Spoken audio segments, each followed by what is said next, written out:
સેવા, ભજન, કથા, વાર્તા ત્રણેય વસ્તુ જોઈએ આપણા જીવનમાં. 30%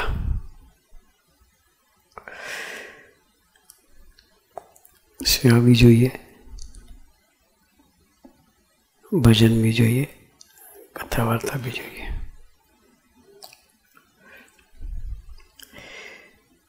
કથા વાર્તા એટલે કે સેવા કરીએ કયા જાણપણે કરવાની. સેવા એક કથા વાર્તાથી ખ્યાલ આવે.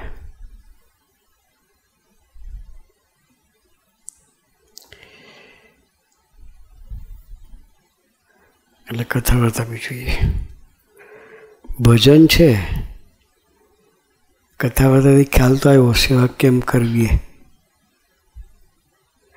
પણ બળ જોઈએ એ ભજનથી મળે.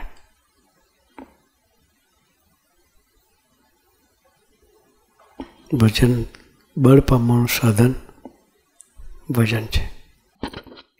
આપણા જીવનમાં ત્રણેય વસ્તુ જોઈએ. સભા બી થવી જોઈએ, એકે દિવસ સભા મિસ થવી જોઈએ નહીં.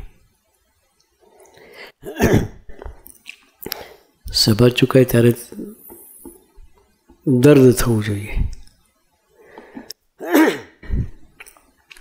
કે આજે સભા ચૂકાઈ ગઈ.